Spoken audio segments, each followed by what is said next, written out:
August 5th, 1944. Dawn had barely touched the fields near Brieux, a shattered town in northern France that had become a graveyard for both tanks and men. The air was thick and greasy, saturated with the acrid stink of diesel, scorched rubber, and the sharp, metallic tang of blood. Through the morning haze, snagging on the muddy hedgerows, an American M5 Stallion tank, call sign the Pale Rider, clawed its way forward. Inside, 23-year-old Corporal Thomas Riley stared into the fogged lens of his T-34 telescopic sight. It felt like his own heartbeat was a frantic drum against the engine's steady roar, each vibration of the steel beast resonating through his bones. His hands, slick with sweat despite the morning chill, were clamped tight on the traverse and elevation controls. Just 400 yards ahead, a German PZKP-6 Leopard tank slid from behind a thicket like a steel predator, sleek, angular, and deathly quiet. Its long-barreled 76mm cannon began a slow, menacing turn toward them. Tom's commander, Sergeant Miller, barked an order, but the voice sounded a world away. Tom already knew the odds.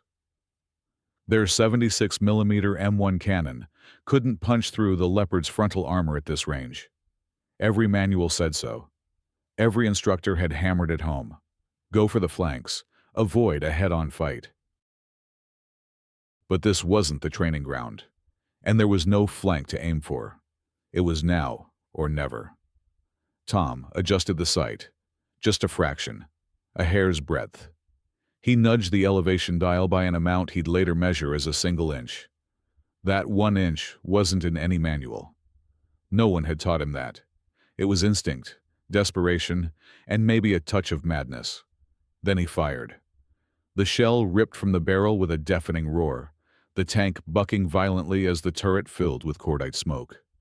Tom kept his eyes locked on the target. For a heartbeat, nothing. And then, a flash. The Leopard erupted. A geyser of flame shot from its turret as the German crew scrambled to get out, some screaming, others already engulfed. Tom blinked, stunned. He glanced at his commander, then at the loader. No one spoke. They just stared. That single shot, after months of drills, weeks of fear, and days of humiliation, had just destroyed an enemy that was supposed to be invincible. And it was all because of a tiny, almost invisible adjustment. 1 single inch. That day, that inch saved 4 American lives, and it changed everything. Meet Tom Riley, the gunner nobody saw coming. Before he was the man who took down a Leopard with what some called luck, and others called insane genius, Tom Riley was just another quiet kid from Vermont. He grew up in a small town near Burlington, surrounded by pine forests and deep snows, where the winters were long and the summers were short. His father was a machinist, working on airplane parts at the local factory. His mother taught Sunday school. Tom was never the loudest, or the fastest, or the strongest, but he was observant. And that made all the difference. When the Empire of Japan struck Pearl Harbor in January of 1942, Tom was only 20. 2 months later, he was in the Army, and he'd asked for the Armored Corps, not the paratroopers, not the infantry. He didn't want to jump out of planes or slog through mud with a rifle. He wanted to fight from inside a machine. At Fort Benning, Georgia, where America forged its tank crews, Tom was assigned to the Stallion, officially known as the medium tank M5. He started out as a loader, a sweaty, back-breaking job of ramming 40-pound shells into the hot breech of the cannon in the heat of battle. But he had a knack for numbers. He could calculate angles faster than anyone in his unit. So when the previous gunner was transferred, Tom took his seat. By early 1944, he was with the 3rd Armored Division, the Spearhead, training in southern England for the largest amphibious invasion in history, the Overlord landings. Tom had never killed anyone before. In camp, he talked little, but he asked questions. So many questions. Why did the Stallion's cannon seem to dip at longer ranges? Why did some crews hit targets with ease while others missed time and again? Why did some tanks go up in flames instantly, and others didn't? His sergeant once told him, "Kid, you think too much. Just point and shoot." But Tom never stopped thinking. In fact, his refusal to stop thinking is what would later save lives. He already had the specs memorized. The Stallion carried a 76mm cannon. Its frontal armor was about 3 inches thick. The Leopard he would face had a high-velocity 76mm gun, but its armor was 4 inches thick up front and sloped.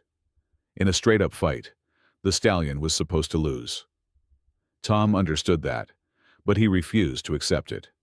He started carrying a small notebook in his jacket pocket. In it, he began to jot down details: angles of terrain, distance estimations, visibility in different weather, delays in turret traverse speeds. During downtime, he'd sit in the back of the tank, fiddling with the sight controls, trying to understand how the T-34 scope was calibrated. No one paid him much mind. He was just the quiet kid from Vermont who liked to scribble numbers. What they didn't understand, what even Tom didn't yet realize, was that he was building a new way to fight. Not with more firepower, not with thicker armor, but with precision. With 1 single inch. The nickname nobody wanted was the Zippo. No matter how many hours Tom spent calibrating his sight or running calculations in his head, one thought haunted him in his bunk at night. It wasn't about dying. It was about burning. Every tanker in the Bocage country heard the nickname, spoken in whispers. The Germans called the Stallion the Yank Cooker, a grim reference. The Americans had their own name. They called it the Zippo, after the brand of lighter, because, as the slogan went, it lights up first time, every time. The Stallion had a tendency to brew up the second it was hit. The worst stories weren't in the manuals. They were told by the men who got out. Stories of crews trapped inside burning tanks, clawing at hatches as fire ate through the turret ring. Some were gone in seconds. Others died screaming for a help that never came. The moment a shell from a Leopard or a Titan punched through the Stallion's thin frontal armor, especially if it hit near the ammunition stowage, the whole machine could detonate. Tom wasn't a man who scared easily, but that terrified him. During a training exercise in England, a sergeant pulled them aside and laid it out flat. "Listen up, you fellas. The Stallion is a fast machine. It's maneuverable. You can fix it in the field. But it is not built to go toe-to-toe with a Leopard or a Titan. You see one of them in your path. You maneuver, you flank, you outsmart them." Everyone nodded. But deep down, every man in that crew knew the truth. The Stallion was a numbers game. The plan was to build so many of them that it didn't matter how many burned. For every 5 Stallions they lost, maybe 1 would get a kill. That was the math. That was the doctrine. Tom hated that math. On the road to the front lines near Brieux, the countryside was a blur of hedgerows, cratered roads, and distant smoke. The villages were little more than piles of rubble. The trees stood blackened and stripped of their leaves, like skeletons. The ground was soft from weeks of rain and artillery. Inside, the pale rider, the temperature climbed quickly. The smell of oil, sweat, gun grease, and canvas was suffocating. Tom sat with the breech open, cycling a dummy round in and out, over and over again, just to keep his hands busy. With every mile, the knot in his stomach tightened. He had learned the guts of the tank by heart, how long the turret took to turn, how to adjust the elevation under pressure, but he had never squeezed the trigger with a man in his sights. He tried not to think about what would happen if the shell didn't penetrate, if it ricocheted, if he missed. He knew the Leopard's gun could kill them from over 1,000 yards away. The Stallion's couldn't. Not unless you got a flank or rear shot, and even then, you had to be lucky or close. As they reached the outskirts of a burned-out French hamlet, the column slowed. A crackling, static-laced report came over the radio. Enemy armor spotted ahead. Tom's breathing hitched. His hands trembled. He forced them still. He checked the sight again, double-checked the elevation dial. His commander, Sergeant Frank Miller, glanced back at him and growled, "Steady, Riley. If we see him, don't you wait for a damn invitation." Tom nodded, but his mind was already racing. There were 4 of them in this tank, 4 lives. If he was off by a few inches, they would die. If he hesitated, they would die. If he panicked, froze, overcompensated, any mistake would be their last. The tank lurched forward. His world shrank to the crosshairs of the periscope. And then there was a flash. Movement behind a hedgerow. Tom wrenched the sight over and saw the smooth, dark snout of a German Leopard, turning to face them head-on. The first time death looked him in the eye. The first time Tom Riley faced a leopard in combat, he thought he was ready. He was wrong. It was near the French village of Saint-Martin-de-Sceaux, a forgotten spot on the map, with nothing but hedgerows, barns, and shell-torn wheat fields. The day was August 18th, 1944, 3 days after the breakout near Brieux had cracked the German front. The sky was a low, bruised ceiling of clouds that pressed down on the land, as if ready to seal the fate of anyone who dared to move beneath it. The column had been ordered to push east against what they were told was light resistance, but Tom had already learned there was no such thing as light in the Bocage country. The terrain was a nightmare. The famous hedgerows, the thick, tangled walls of earth and vegetation lining every field, meant tanks couldn't see more than 30 yards without exposing themselves. The roads were narrow, muddy, and often mined. Artillery fell at random, and German infantry with Panzerfaust anti-tank weapons could be behind any bush, under any tree, inside any barn. Tom Stallion, the Pale Rider, was leading the advance. His eyes were glued to the T-34 sight. The world through the periscope was a shaky, grimy, distorted view, warped by vibration and humidity. Every bump in the road made his vision jump. The tank smelled of hot metal and oil. His ears rang with the constant drone of the engine and the metallic clatter of the tracks churning through mud. And then it happened. From a hedgerow to the left, a sudden glint of steel. Faint, almost nothing. But Tom had studied the silhouettes of all German armor in the manuals, and what he saw was unmistakable. A Leopard tank, partially concealed, very slowly turning its hull toward their line of advance. Tom's heart slammed against his ribs. He spun the elevation wheel, lining up the crosshairs. "Target front Leopard, 11 o'clock, he yelled. Sergeant Miller roared, "Fire!" Tom slammed the trigger. The 76mm cannon barked. The Pale Rider rocked back from the recoil. The shell hit the enemy tank, but not where Tom had aimed. The sight had jumped. His hands were slick. The calculation had been wrong. The round struck the Leopard's frontal plate and bounced off. Just bounced. The armor had held.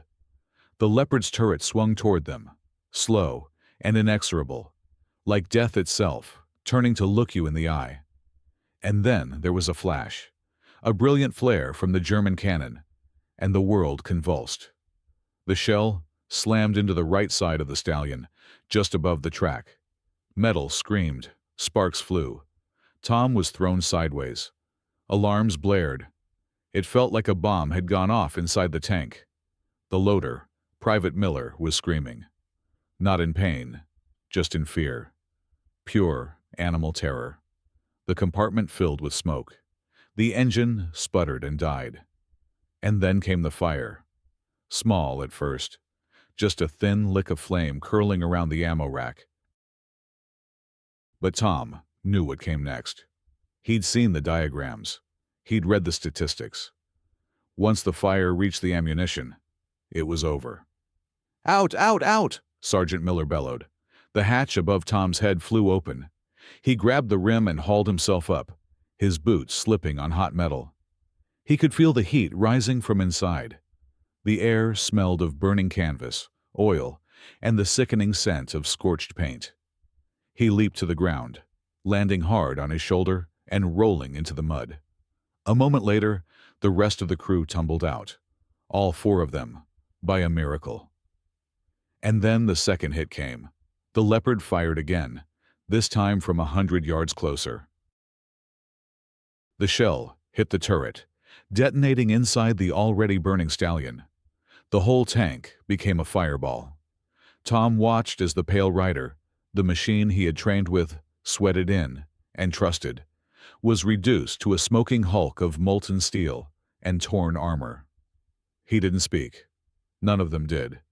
They just stood in the wet grass, smoke in their lungs, hands shaking, their clothes soaked with sweat and filth, and stared at the ruins of their home. That night, in a makeshift camp behind the lines, Tom couldn't sleep. The fire was out, but he could still feel it on his skin, in his lungs, behind his eyelids. The explosion replayed in his head. The Leopard's turret, the ricochet of the shell, the moment he'd fired, and known it had failed. The manuals had warned them, but nothing had prepared him for the feeling of guilt.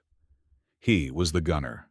He had aimed, he had fired, and he had failed. He pulled out the small notebook he always kept in his jacket. His hands were still shaking. He turned to a clean page and wrote slowly, deliberately, one sentence. Leopard, 700 yards, frontal hit, ricochet. Then he paused and underlined it twice. And then he wrote a second line.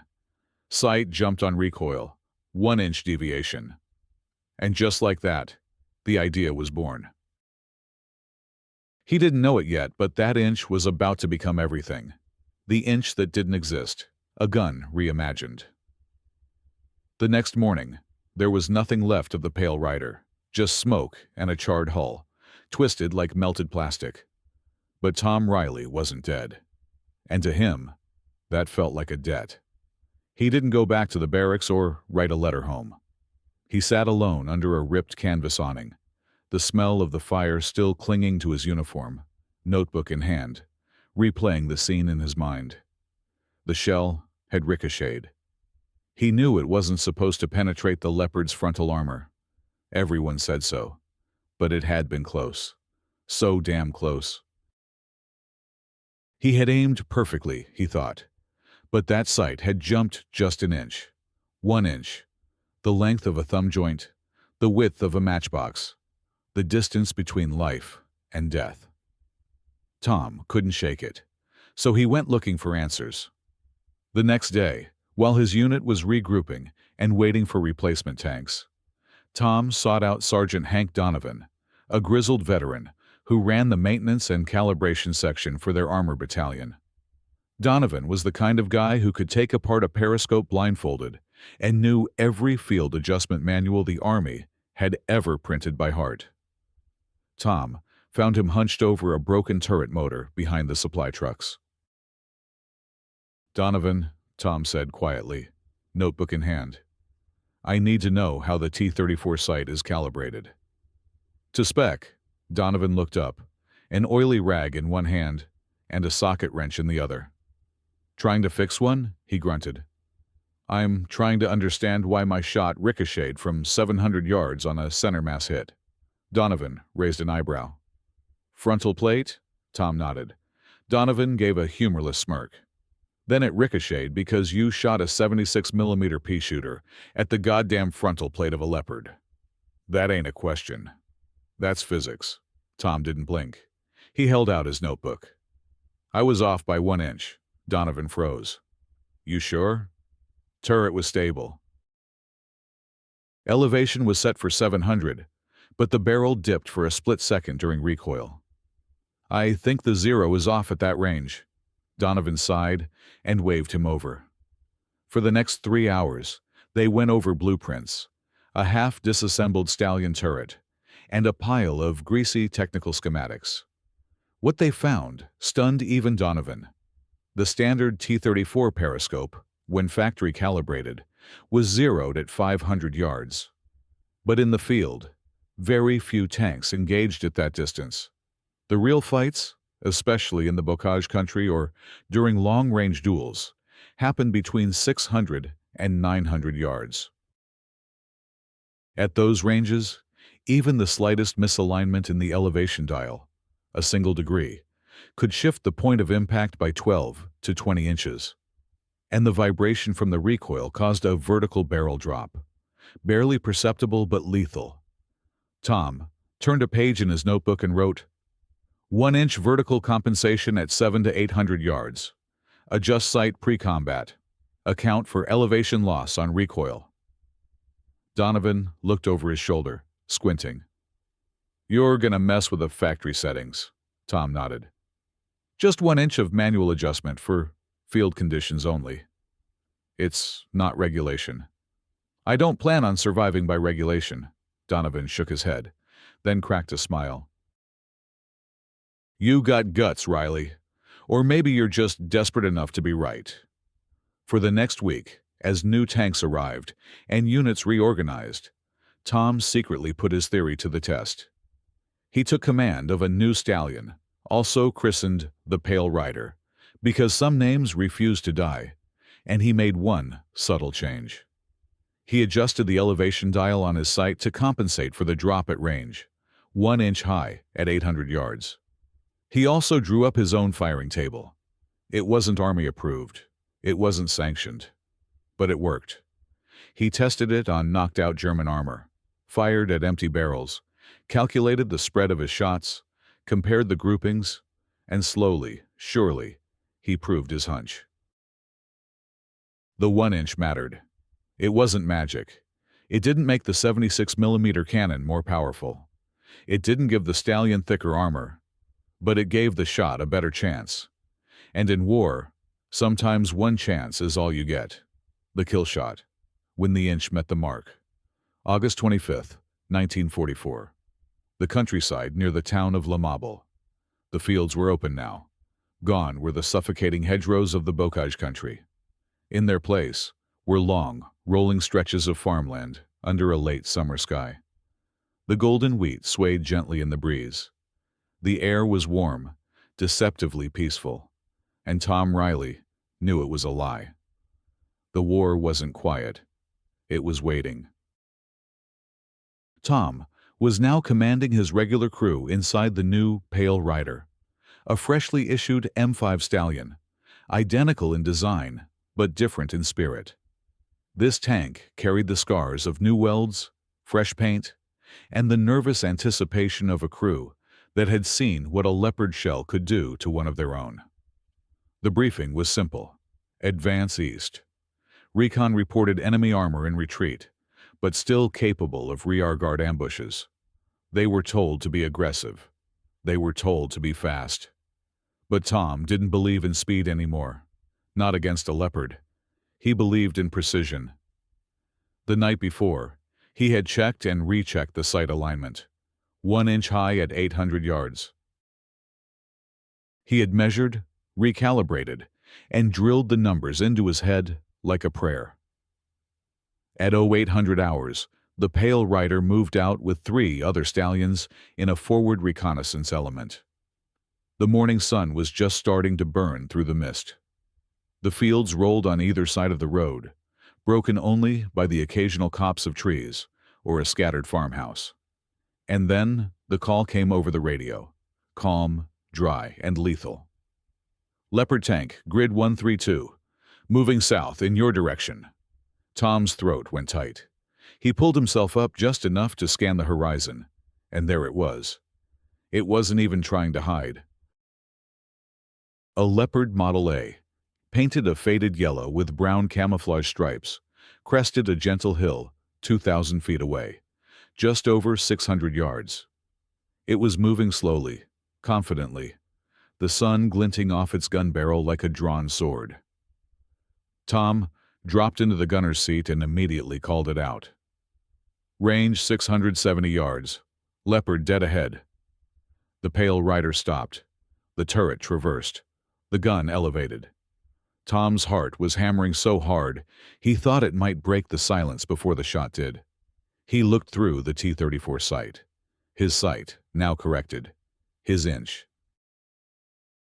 The crosshairs settled on the flat armor plate, just below the turret ring. One of the Leopard's few frontal weak spots. He took a slow breath. The kind you take when you know your life depends on the next movement of your finger. Sergeant Miller gave the order. "Take the shot," Tom fired. The recoil slammed through the tank. The shell screamed out of the barrel like a thunderclap splitting the sky. The turret filled with smoke. He didn't blink. Through the haze of the sight, he watched. The shell struck dead center, just below the turret ring. For a moment, for a single heartbeat, nothing. And then, fire.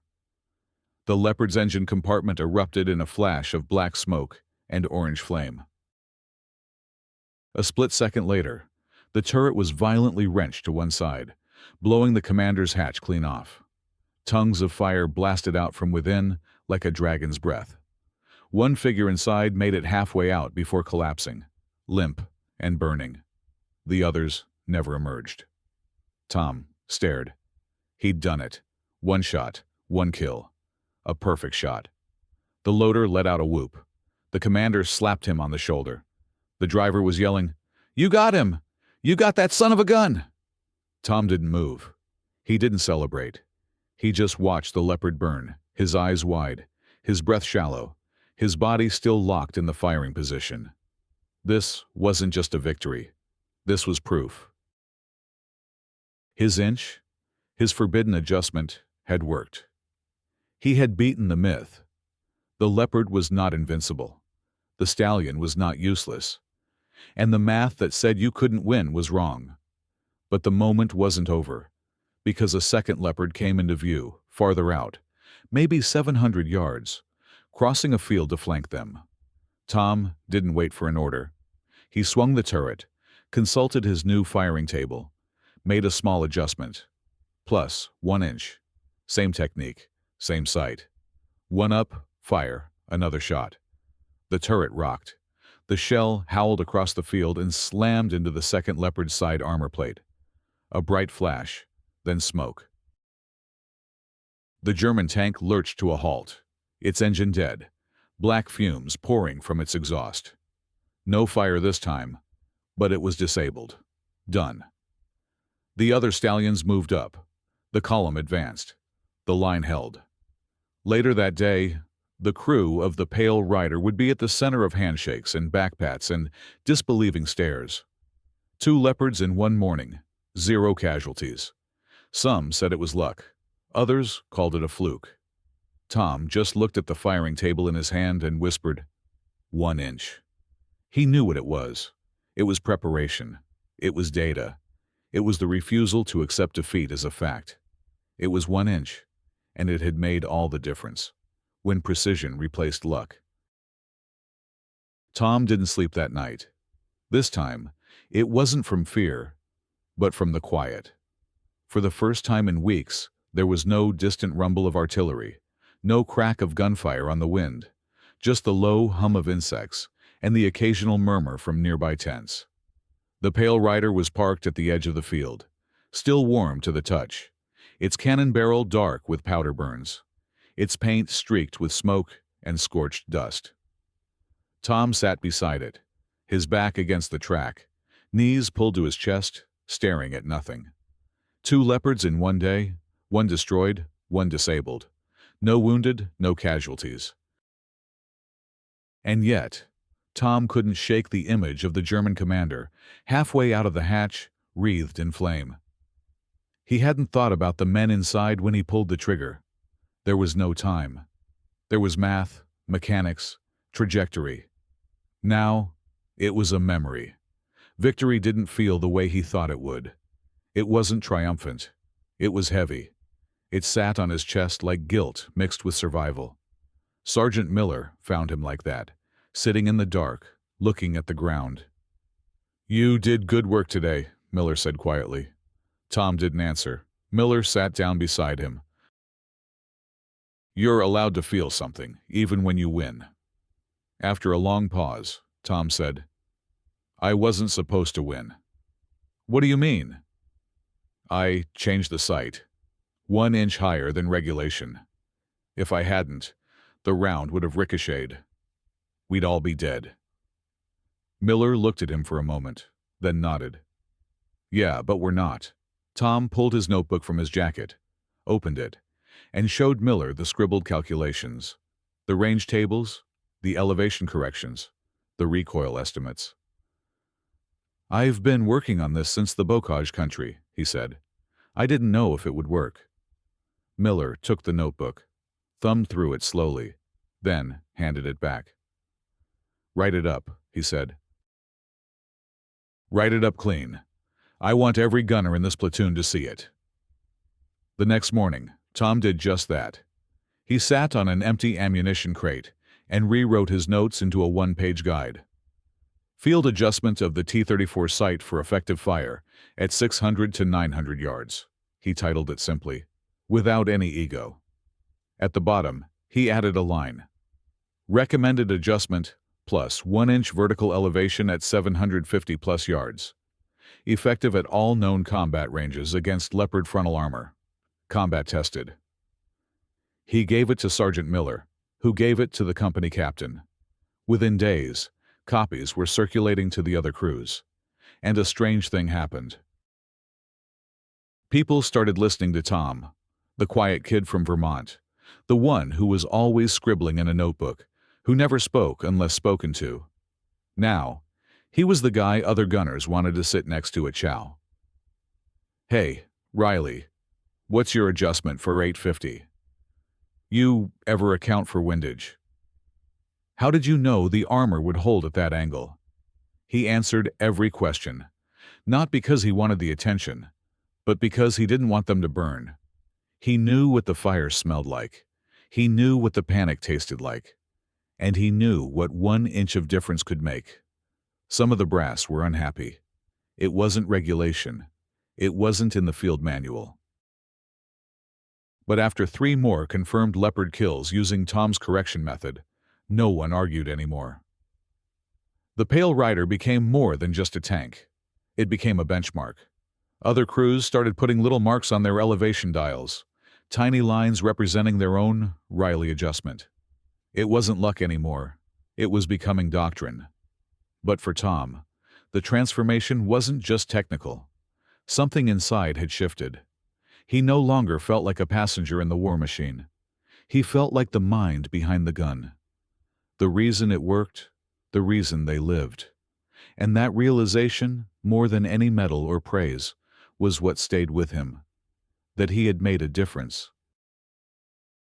That his inch, his tiny, precise rebellion against standard protocol, had saved lives.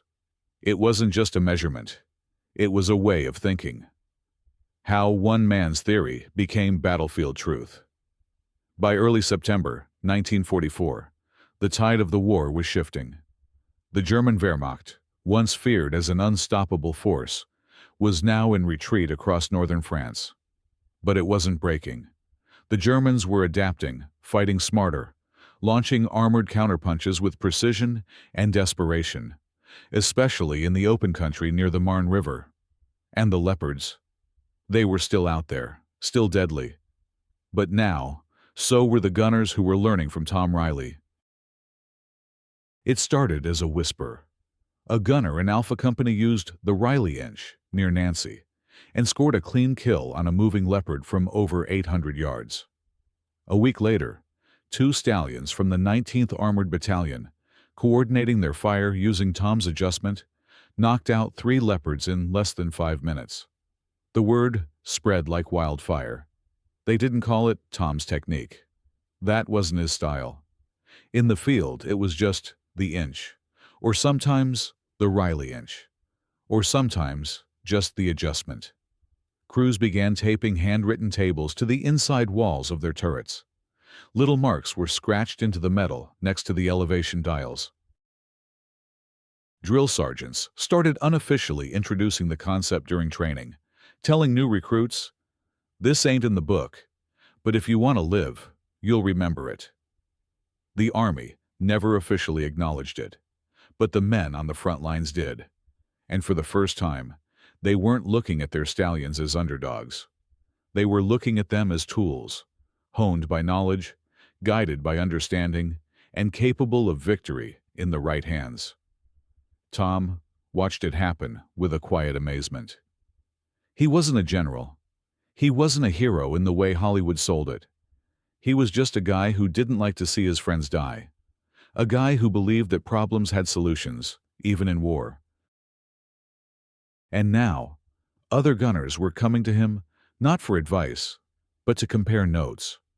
In mess halls, they told stories, trading adjustment values like baseball cards.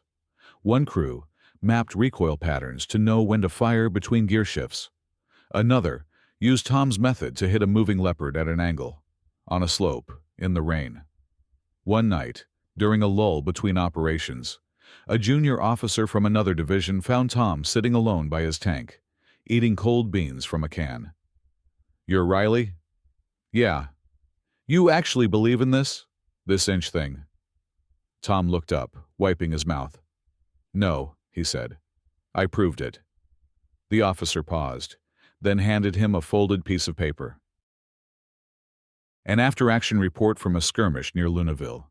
6 stallions, 3 leopards. No American losses. One line stood out. All crews reported pre-compensating elevation by 1 inch. All rounds on target. Tom read it twice, then folded the paper and slipped it into his notebook. He didn't smile. He just nodded, because he knew what it meant. It meant the idea wasn't his anymore. It belonged to the war now, to the men who fought it, to the ones who survived because of it. And as the stallions rolled east, into Belgium, toward the West Wall, Tom could see it in every turret. The chalk marks, the taped-up notes, the scribbled numbers written by men who finally understood that knowledge could kill just as surely as steel. The stallion hadn't changed. The war hadn't changed, but the gunners had. And it was all because one of them, one quiet man from Vermont, had asked, "What if we're wrong by just 1 inch?"